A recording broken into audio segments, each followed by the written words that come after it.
Ты знаешь, ты меня найдешь. Что с тобой? Другой набухался. Что ты врешь? Третий жене изменил. А виноват всегда кто? Денис. Если бы я был чувствительный человек, мне было бы больно. Конечно, Денис виноват. Озм, блясан.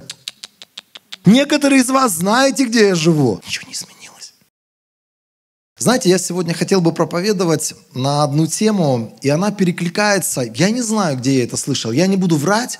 Алина говорит, что это психологи какие-то задвинули эту тему. Я вообще против того, чтобы в церкви проповедовали психологию. Потому что психология – это наука о душе без Бога, без покаяния Божьего, без очищения от грехов, без прощения. То есть это наука, которая что-то изучает в душе, но по факту она не может по-настоящему исцелить душу человеческую. Психологам ходить, может быть, это и хорошо, какое-то облегчение происходит, но когда мы приходим в Царство Божие или когда мы приходим к Иисусу, Он тот самый настоящий врач наших душ, наших сердец, и Он лечит нас через Свое Слово. В нашей голове где-то на полочку положить, что самое главное лекарство, которое мы можем принимать сегодня, это даже не пророческое слово.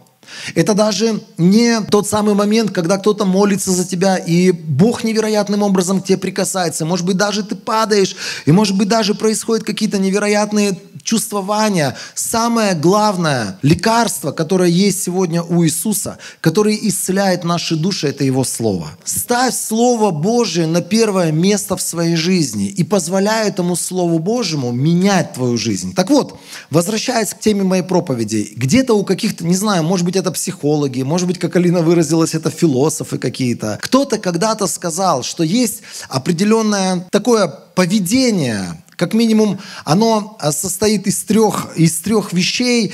Когда человек неисцеленный, он сталкивается с какими-то трудностями, проблемами, и он чаще всего выбирает из этих трех что-то одно. Такая поведенческая реакция, если можно назвать. Замри, бей, беги. Я почему-то думал об этом. С годами я начал понимать, что на самом деле, вот это вот поведенческое поведение, оно чаще всего, когда мое сердце не исцелено, вот из этих трех выбирает что-то одно более близкое для меня. И я хотел бы сегодня об этом поговорить. И самое главное, я хотел бы, скажем так, выявить какие-то вещи, в которых мы жили, даже их не замечали.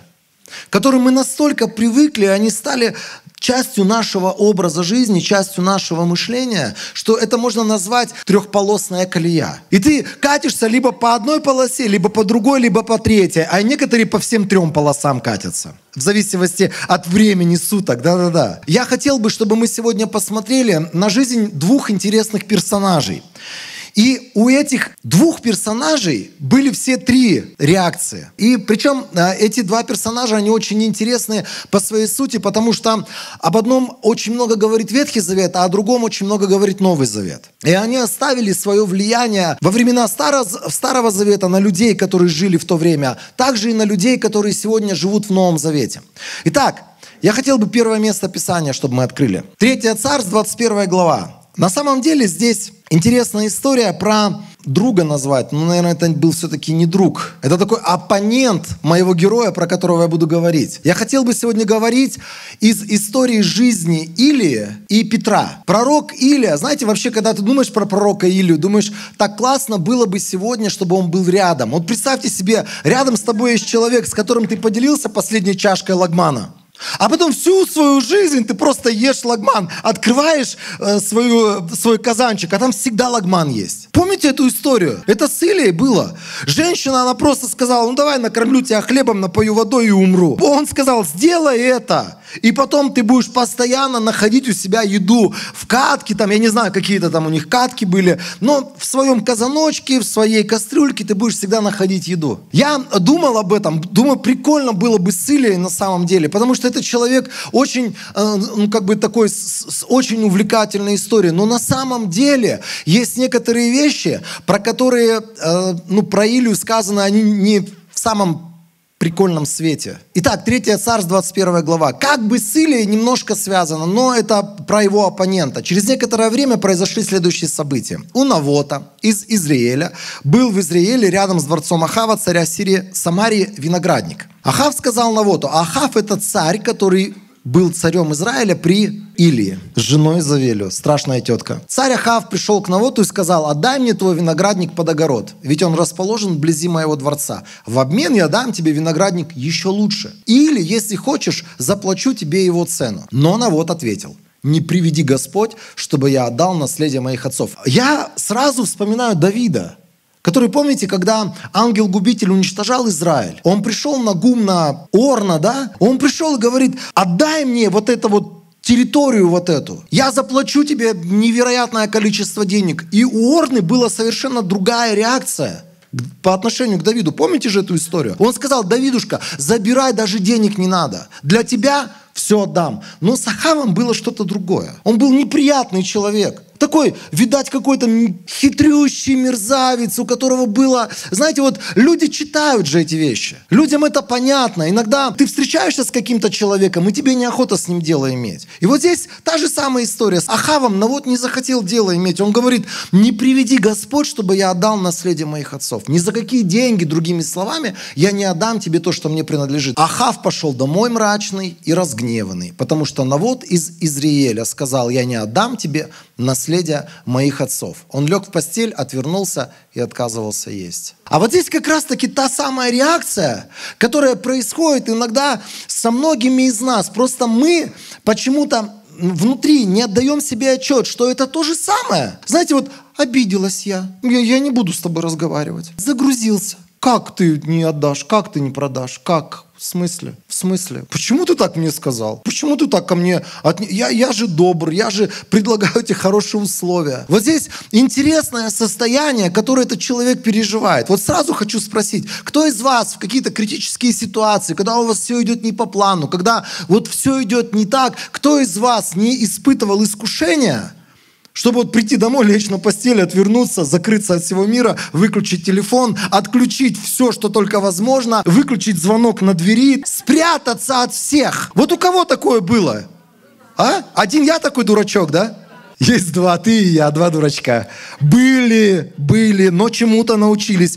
Знаете, я никогда, наверное, не забуду это состояние, когда у меня было служение в селе, я ездил в село на постоянной основе, и эти люди, потом в воскресенье они приезжали в городскую церковь. Они жили в селе, я помогал им приехать, и потом после собрания я всегда с ними проводил время, мы там с ними общались, молились, даже было время, когда мы там вместе ели, пили, веселились. Короче говоря, я каждое воскресенье проводил с этой группой, это была моя группа, я проводил с ними время. И однажды со мной случилась такая история. Когда мы в субботу вечером отработали, это была очень тяжелая вообще рабочая неделя. Мы отработали, и я помню, знаете, вот когда ты работаешь последний день, недели, и ты понимаешь, надо добить заказ и получить зарплату за это. Потому что тебе же надо семью кормить, жену поить, там, я не знаю, кормить, что там муж должен делать, одевать, благословлять, омывать. Ты понимаешь, что закончилась неделя, тебе надо с деньгами домой прийти. А вообще все пошло не по плану. Мало того, что это была такая тяжелая неделя, наш бригадир, с которым мы работали, я в тот момент работал по отделке. Если есть отделочники, благословляю вас.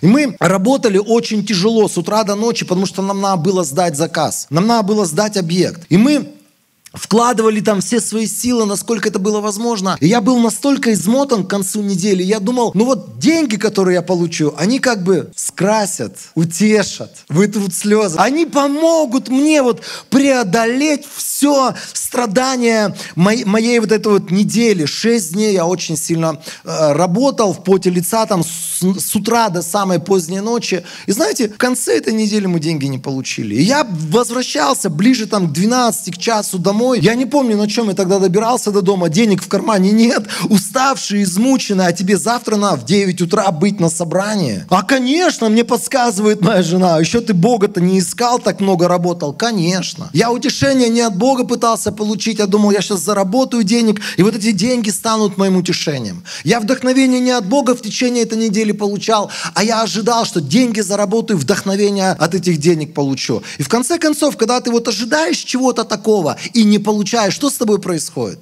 Капец происходит. Ты пришел домой, и все, что ты можешь, лечь на свою постель, отвернуться, и утром жена моя встает на собрание, говорит: пойдем, дорогой, пойдем на собрание. Я говорю: я не могу.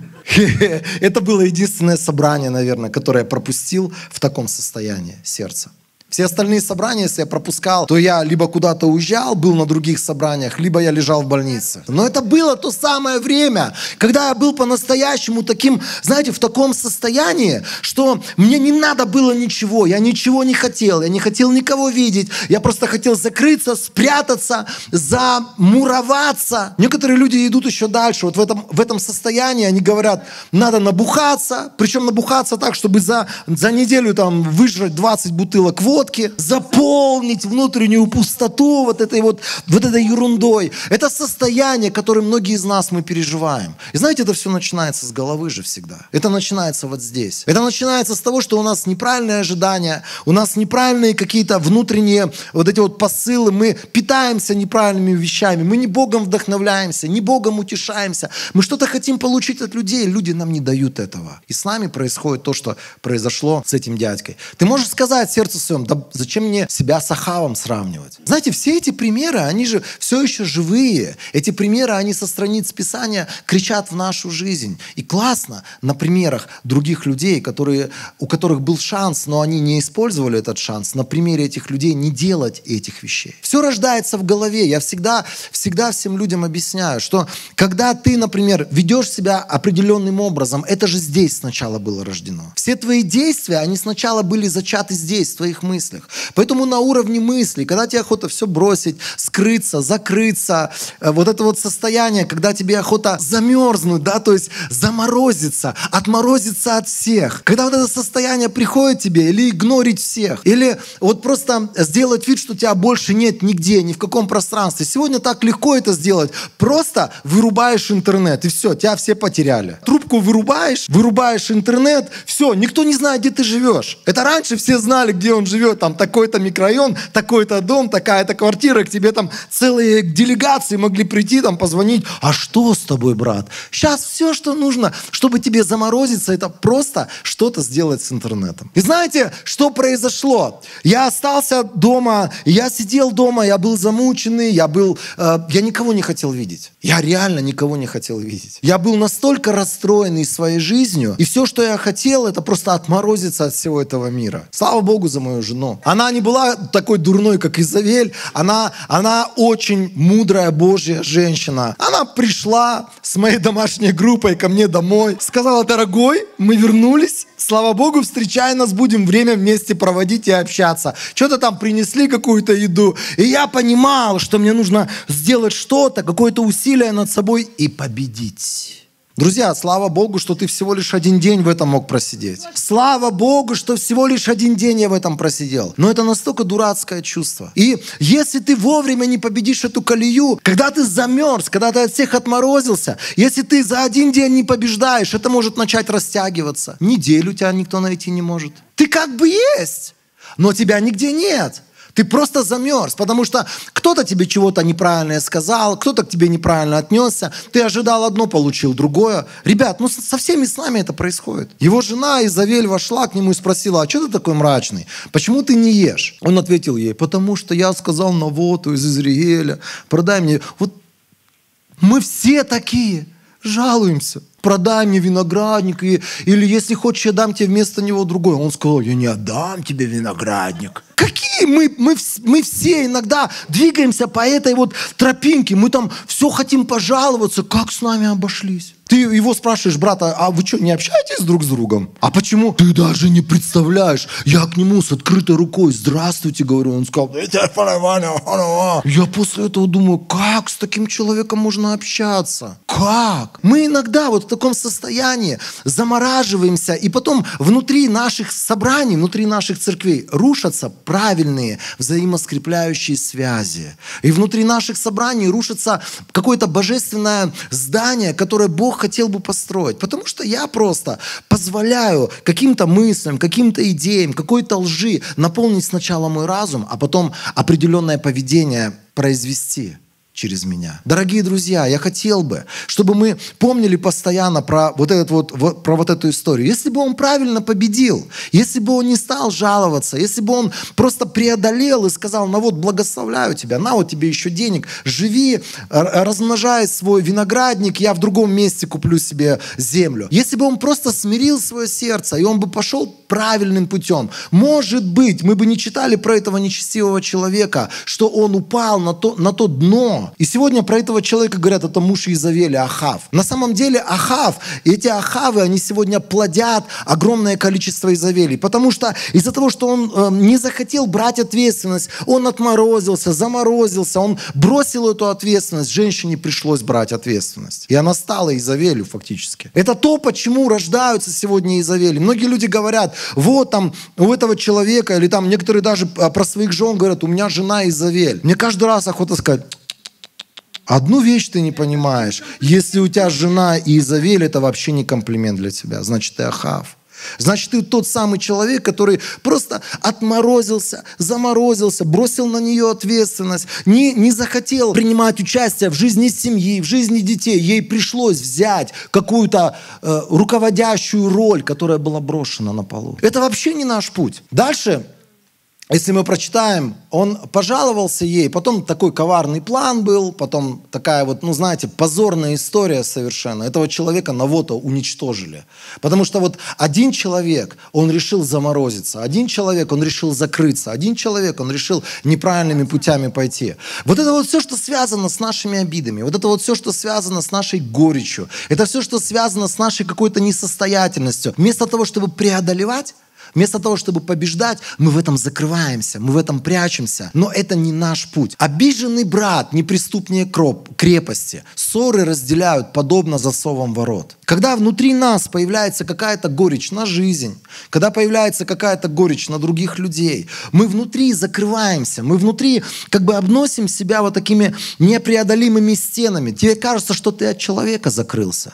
Но ты построил крепость, и через эту крепость даже Дух Божий не может проникнуть. Поэтому тем страшна эта горечь, поэтому тем страшны эти обиды, в которых мы можем жить по отношению к другим людям. Тебе кажется, что ты закрылся от человека, но ты закрылся и от Божьего помазания в том числе.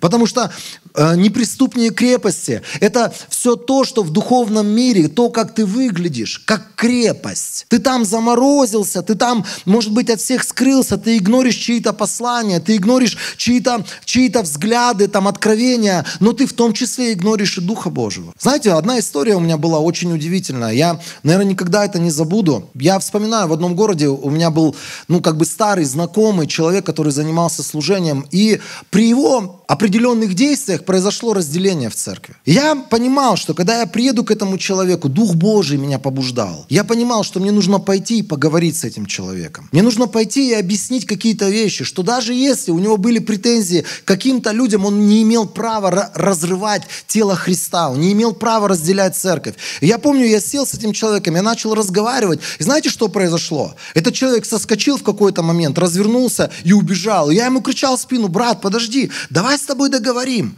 давай с тобой решим этот вопрос. Но этот человек просто убежал, и он закрылся. И знаете, пасторы могут быть закрыты из-за того, что они обижены, из-за того, что они в горечи живут, они могут быть закрыты не от людей, а от помазания Духа Божьего. Потом эти люди, они проповедуют, они говорят какие-то правильные слова из Слова Божьего, но это такая великая опасность, когда ты живешь в крепости. Это не Дух Божий говорит через тебя, потому что он не может до тебя достучаться. Через тебя может говорить религиозный дух, через тебя может говорить какой-то твой человеческий опыт. И потом ты смотришь на этих людей, и тебе просто обидно, что этот человек закопал возможность, закопал дар, закопал талант. Это не наш путь, друзья. Вообще не наш путь. Если вдруг ты на кого-то был до сих пор обижен, может быть, здесь сидят какие-то люди, с которыми ты просто решил внутри своего сердца: я не буду с ним общаться, я буду его игнорить. Это стены, которые ты строишь не между собой и этим человеком, но между собой и Богом в том числе. Конечно, Петр сидел снаружи во дворе, когда к нему подошла служанка. «Ты тоже был с Иисусом Галилеянином», — сказала она. Петр отрицал перед всеми: «Я не знаю, о чем ты говоришь». актерище, хитрющий, лукавый. А знаете, как часто это с нами происходит? Из-за страха ли это? Как я уже говорил, из-за обиды ли это? Мы начинаем давать заднюю, мы начинаем отказываться от каких-то наших слов. Мы начинаем делать вид, что это не про нас, что это не с нами. Дальше следующий стих, там написано: когда он отошел к воротам, его увидела другая служанка. Она сказала стоявшим рядом: этот человек был с Иисусом Назарянином. А в это время его должны были осудить. На утро, это была ночь, а на утро его осудили и повели на крест. Петр снова все отрицал, поклявшись. Петруха, в смысле? Ты поклялся, что ты не знал Иисуса? Как легко вот нам в этом состоянии. Знаете, вот состояние иногда нам кажется, я просто игнорю кого-то, я просто с кем-то не общаюсь. Это начало твоего лукавства. Это начало, когда ты позволяешь каким-то вещам происходить внутри своего сердца, а потом ты просто можешь клясться в вещах, которых не было. Клясться в вещах и говорить, что было вот так, а было не вот так. Это все начинается с того момента, когда я начинаю строить стены от людей, от Бога. Потом этот Дух Божий, который должен меня обличать, он угошается внутри меня. Я начинаю лукавить, я начинаю врать из-за каких-то своих выгодных путей. Следующий стих, там написано так. Спустя немного времени стоявшие там люди подошли и сказали ему: 3-й раз. Точно. Ты тоже один из них, тебя и говор твой выдает. Тогда Петр начал клясться и божиться. Я не знаю этого человека, отойдите от меня. Тот час пропел петух. И там написано так. И тогда Петр вспомнил слова Иисуса: прежде чем пропоет петух, ты 3 отречешься от меня. И выйдя наружу, он горько заплакал. И знаете, вот эти слезы Ахава, которые были, это слезы нечестивого человека, который так и не добился своего, и он сожалел только о том, что он не получил свое. А вот здесь были слезы раскаяния. По-настоящему, потому что когда Иисус потом встретился с ним, он бросился ему на шею, и потом 3 Иисус спрашивает его: любишь ли ты меня, паси овец моих? Это вся история примирения, но вот здесь были правильные слезы. Знаете, иногда нам нужно не о людях плакать, которые нам сделали боль, не об этом Навоте, который нас отверг или который не дал нам то, что нам хотелось, а нужно плакать о своем сердце. Просто скажи: Бог, я был неправ. Это неправильное поведение. Это не то, что ты ожидал от меня. Это те вещи, которые мне необходимо преодолевать. Я уже сегодня должен становиться юношей. Юноша – это человек, который побеждает, в том числе вот это состояние. Это вторая уже у нас поведенческая модель. Да? Мы говорили о том, чтобы затаиться, заморозиться, отморозиться. Вторая поведенческая модель, которая здесь уже про Илью написана, это бить. Когда Авдий был в пути, ему повстречался Илия. Кто такой Авдий? Можете мне напомнить? Там был голод? Нет, это не был пророк. Это был царский помощник. Один из министров, видать, царских. И они с Ахавом разошлись. Они искали траву для своей скотины. Да. В разные места они пошли. Ахав в одну сторону пошел, Авдий в другое место пошел. И вот когда Авдий был в пути, ему Илия повстречался. Авдий узнал его, поклонился ему до земли. И сказал: ты ли это, мой господин Илия? Вот приветствие. Знаете, вот в этих нескольких словах чувствуется почтение, уважение, смирение. Этот человек увидел Божьего человека, и он сделал все для того, чтобы выказать ему свое уважение. Я, ответил он: иди, скажи хозяину, Илия здесь. Чем я согрешил, спросил Авдий, что ты отдаешь твоего слугу в руки Ахава на казнь? Верно, как и то, что жив Господь твой Бог. Нет ни такого народа, ни царства, куда мой господин не посылал бы искать тебя. И всякий раз, когда в том царстве или в народе говорили, что тебя там нет, он брал с них клятву, что они не смогли тебя отыскать. А теперь ты говоришь: пойди, скажи хозяину, что Илия здесь. Я уйду от тебя, а Дух Господень унесет тебя, не знаю куда. Вот про Илью, да, ходили мифы какие. Он говорит: я приду и скажу Ахаву, он тебя не найдет и убьет меня. А я твой слуга, чту Господа с юности. Разве моему господину не рассказывали, что я сделал, когда Изавель убивала пророков Господа? Я спрятал 100 пророков Господа в 2 пещерах, по 50 в каждой, и снабжал их пищей и водой. А теперь ты говоришь мне: пойти к моему хозяину и сказать: Илия здесь. Да он убьет меня. Илия сказал: верно, как и то, что жив Господь сил. Я непременно предстану сегодня перед Ахавом. Интересно, продолжение такое. Авдий отправился навстречу Ахаву и все рассказал ему. Тогда Ахав пошел навстречу Илии. Увидев Илию, он сказал ему: это ты навел беду на Израиль. Согласитесь, 2 совершенно разных приема испытал Илия. Один поклонился, сказал: здравствуй, человек Божий. Так рад, что я тебя встретил, для меня это такое счастье. А другой пришел сразу с претензией. Это из-за тебя у нас голод, это из-за тебя у нас дождя нет, это из-за тебя наша страна сегодня переживает убытки. Этот человек первое, что начал делать, он начал своими словами избивать Илию. Вы знаете, когда мы говорим о том, что заморозиться, это мы отмораживаемся. Второе, бей, это не значит, что я кого-то там пнул. Это значит, что своими словами я сделал что-то такое, что бьет другого человека прямо в сердце. И у него без всякого стеснения он обвиняет его в вещах, за которыми Илия не стоит. И Илия говорит: не я навел беду на Израиль. Со спокойным сердцем он говорит: не я навел беду на Израиль, а ты и дом твоего нечестивого отца. Я бы так сказал. Он говорит: и дом твоего отца. Вы оставили повеление Господа и пошли за Ваалами. Знаете, я читаю эту историю и думаю: Господи, как в Новом Завете сегодня ты встречаешься с огромным количеством людей, ты понимаешь, эти люди, все, чему они научились, за все свои дела, за все свои проступки, вместо того, чтобы покаяться, горько расплакаться, восстановить свои отношения с Богом, они научились просто бить кого-то за свои дела. Обвинять кого-то. Все, всегда кто-то виноват в его пакостях, которые он делал. Как один брат приходит ко мне и говорит: прикинь, встретил человека одного, который вас знает. А оказывается, этот человек, он был в разных местах, там, где мы служили когда-то в свое время. И этот человек просто ушел в мир, он стал жить своей совершенно нечестивой жизнью. Вообще, как ему нравилось. И он встречает сегодня брата из нашей церкви и говорит: фу, ты ходишь в эту церковь, где Денис и Алина. Это же сплошная пакость, религия, от них не... Если бы я был чувствительный человек, мне было бы больно, потому что меня избили словами. Но я понимаю, таких людей сотни. Они делают пакости. Один накурился, другой набухался, третий жене изменил, четвертый там просто себе более молодую красотку нашел. А виноват всегда кто? Конечно, Денис виноват. Конечно, Денис виноват. Ему на свай нравится чекать. Ему нравится просто в игры в разные катать и материться там со своими напарниками, с кем он там катает в эту игру. Ему нравится чужие деньги брать. Ему нравится одно, другое, третье, 15-е делать. Порнуху смотреть. А виноват кто? Денис. Илия говорит: а я при чем, дружище? Это ты и твой нечестивый папаша. Это ваши дела привели вас к тому, в чем вы находились. Сегодня все перешло в электронную плоскость. Вообще все. Электронные сигареты, электронные женщины, электронные деньги. Все электронное стало. И электронное битье началось. Комменты читаешь, ты думаешь: подождите, ребят, вы же верующие. Там места Писания цитируют. И там такое зло человек говорит. И ты думаешь: как? Как?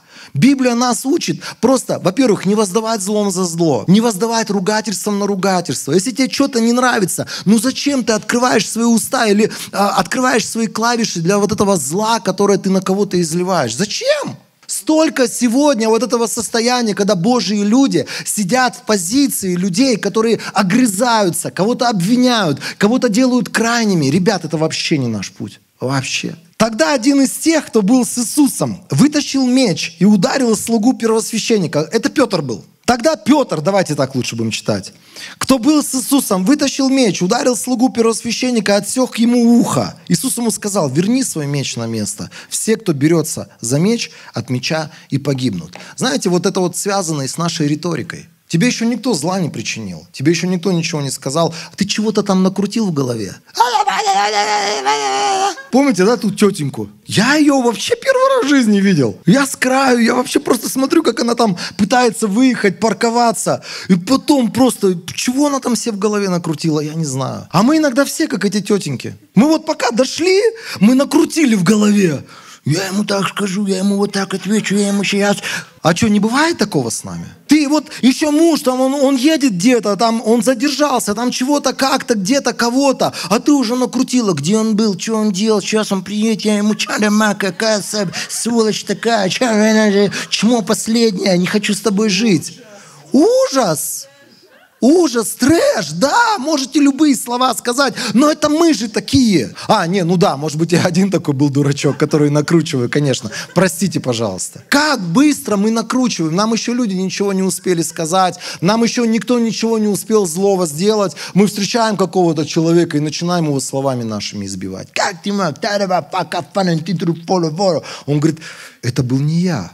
Да? Хорошо, если sorry сможешь сказать. Иисус говорит, все, кто берется за меч, от меча и погибнут. Давайте будем вот здесь в голове, как говорит послание Филиппийцам, 4 глава, 8 стих, культивировать внутри себя доброту, культивировать внутри себя какие-то добрые мысли, культивировать внутри себя какое-то доброе отношение. И вот здесь в голове вот это зло, когда мы кого-то хотим все избить, кого-то наказать, вот здесь в голове мы будем это побеждать и преодолевать. Это наша ответственность. Иисус за меня с моими мыслями не справится. Это я должен сделать. Я должен пленять, я должен порабощать, я должен обвязывать свой разум Словом Божьим. Никто другой. Беги! Ахав рассказал Иезавеле обо всем, что сделал Илия, и о том, как он перебил всех пророков Ваала мечом. И Иезавель послала к Илии вестника, чтобы сказать, пусть боги сурово накажут меня, если завтра к этому времени я не сделаю с тобой того же, что ты сделал с пророками. Она начала его запугивать. И Библия говорит про великого пророка Илию, что он испугался и бежал, спасая свою жизнь. Не стыдно, знаете, вот на фоне Илии, не стыдно испугаться в какой-то момент. Вот этот пример Илии, на самом деле это такой себе пример, когда нам нужно научиться не убегать, а решать проблемы свои. Как многие люди сегодня бегают по церквям. Им что-то сказали, просто сказали, брат, пришло время для того, чтобы вот это изменить. Любви здесь нет. Благо, да, у нас там 1 миллион церквей в городе есть. Ой! Потом ты его спрашиваешь, а ты где? А я хожу в церковь, она ближе ко мне к дому. Да что ты врешь? Ты просто убежал, потому что тебя щемить начали. Тебе создали условия определенные, где тебе надо меняться начать. Ты просто побежал в другую церковь, и ты думаешь, я буду жить так, как я хочу жить. Но ты как еврей, который будет ходить по кругу 40 лет. Бог тебе предлагает, вот сегодня тебя начали где-то какие-то вещи ущемлять в каких-то вещах. Начни меняться, смиряться. Позволь Богу сделать перемену внутри себя, не убегая от этой Божьей работы. Это работа обрезания, это работа изменений внутри нашего сердца. Как только ты убегаешь от этого, ты превращаешься в еврея, который будет 40 лет бегать кругами, вокруг горы одной и той же. То, что можно было за 40 дней решить, даже короче, можно было пройти этот путь. Они 40 лет шли туда и так и не пришли. Добравшись до Версавии, что в Иудее, он оставил там слугу, а сам ушел в пустыню на расстоянии в день пути. Он пришел, сел под одиноким дроковым кустом и молился о смерти.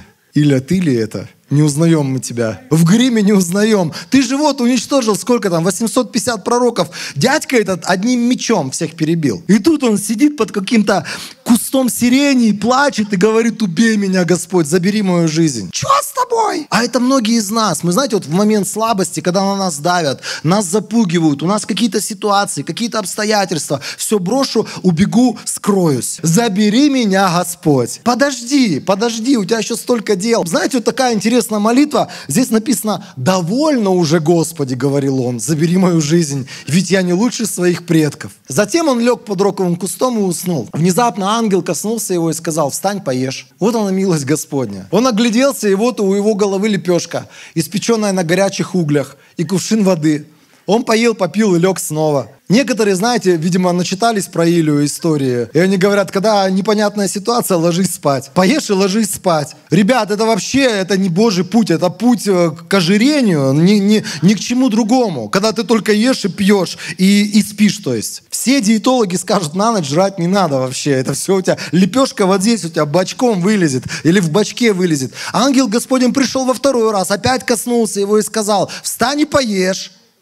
Иначе дорога будет для тебя слишком тяжела. И вот тут он приходит в себя. Он думает, а Бог-то со мной оказывается. Вот он, ангел, туда-сюда ходит постоянно, рядом со мной. Бог меня не оставил. Он встал, поел, попил, подкрепившись той пищей, он шел 40 дней, 40 ночей, пока не достиг Хорива, Божьей горы. Этот человек 40 дней, видать, ничего не ел. настолько Богом вдохновился. Знаете, я очень сильно хотел бы, чтобы мы вдохновлялись Богом во время поста, чтобы мы вдохновлялись Богом, когда у нас есть какие-то трудности, чтобы мы преодолевали свои трудности, а не убегали от них. Не убегай от своих трудностей. Не можешь решить вопрос со своей женой, не убегай от нее, не прячься от нее, не заводи себе какое-то место, там к бабушке поеду я в Сокулук. Я такую неделю в Сокулуке. Ты что там, брат? Бабушку навестить надо было. Че врешь? Ты от жены убежал.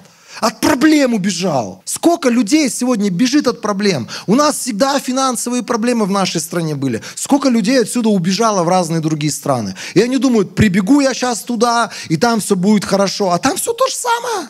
Ничего не изменилось. Решай свои трудности, решай свои вопросы, не бегай от них. Просто признай, да, у меня есть проблема. Позволь ангелу Божьему, позволь Духу Божьему коснуться тебя. И чаще всего Дух Божий тебе скажет, сначала поешь сегодня. Вот четверг тебе последний день поешь, а пятницу, субботу, воскресенье уже давай постись за свои проблемы, которые у тебя есть. Хватит от них бегать. Слышите, друзья, хватит от них бегать от проблем. Хватит бегать от людей от каких-то. Хватит бегать или, знаете, скрываться от каких-то трудностей, которые были в нашей жизни, и пытаться как-то от них убежать. Это вообще не наш путь.